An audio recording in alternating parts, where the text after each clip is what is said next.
আমরা বৈষম্য শিকার তোর চেয়ারম্যানের লাইভ দেওয়া লাগবে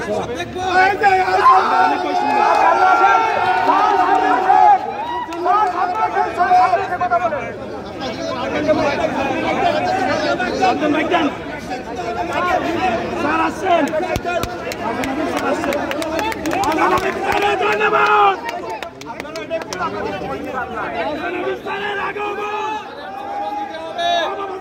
আমাদের জাতীয় রাজস্ব বোর্ডে আমাদের যে কর্মকর্তারা আছেন, আমাদের যে স্যাররা আছেন, আমাদেরকে কথা দিয়েছেন আমাদের এই যাবৎকালের যত বৈষম্য ছিল আমাদের। আপনারা সবাইকে বুঝতে হবে এখন কিন্তু দেশে একটা ট্রানজিশন পিরিয়ড চলতেছে। আমি চাবো আপনারা এটা শান্তিপূর্ণ রাখেন, আপনারা আপনার দাবি দেওয়াটা লিখে দেন, অবশ্যই এটা একটা সলিউশন আসবে, সলিউশনটা আপনারা পাবেন। বাট আমরা যদি সবাই এখন একসাথে করি, এখানে কে কখন কাকে কিভাবে ব্যবহার করবে আপনারা তো বলতে পারেন। এখানে যা আছে সবই আপনাদের, সবই বাংলাদেশের মানুষের, সবই সরকারের সম্পদ, আমরা কোনো কিছু নষ্ট করবো না। আপনাদের যদি দাবি দেওয়া থাকে আমি আপনাদের রিকোয়েস্ট করবো এটা একটা স্মারকলিপি জমা দেন, এখানে অবশ্যই কাজ করা হবে কারণ মানুষ দেখেছে। ঠিক আছে, এটা আমি আপনাদের জানাচ্ছি, এখানে আপনাদের হাইকমান্ড আছে, আমরা আছি, আপনারা দিতে পারেন। দেখেন আগে দিয়েছেন, আগে অনেক জায়গায় অনেক কিছু দেওয়া হয়েছে, হয়তো কাজ করেন, কিন্তু আমরা এখন আছি। আমরা যদি সবাই কথা বলি, আমরা যদি সবাই চেষ্টা করি, এটা কি হবে? এখন যে আপনি এখন যদি আমার কথা একটু শোনেন, এখন যদি আপনার এখানে দাঁড়ায় থাকেন এবং আপনারা যদি ইয়া করেন, এটা সমাধানটা কি এখন হবে?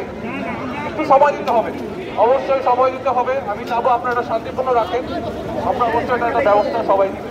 আমরা সরকারি লোক, সেনাবাহিনী সরকারি লোক, আমাদের শান্তির জন্য ওরা এখানে এসেছে। এখানে বাইরের লোকের ফায়দা নিয়ে আমাদের বদনাম করবে। আমরা সরকারি ভাবে সুন্দরভাবে সমাধান করে আর যে কথা বলছে আসলে আমাদের জাতীয় রাজস্ব বোর্ডে আমাদের যে কর্মকর্তারা আছেন, আমাদের যে স্যাররা আছেন, আমাদেরকে কথা দিয়েছেন আমাদের এই যাবৎকালের যত বৈষম্য ছিল আমাদের প্রধান সহকারী নিয়োগ বন্ধ সহ আমাদের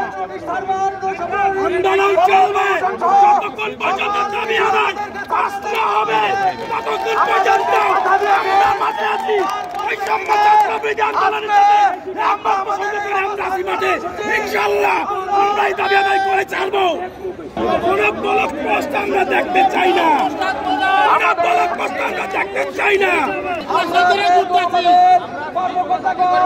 আমাদেরকে কথা দিয়েছে যদি পরবর্তীতে আমাদের কথা না রাখেন তখন আমরা আবার শান্তিপূর্ণ কর্মসূচি পূরণ করবো ইনশাআল্লাহ। আপনারা সবাই ভাবে জায়গায়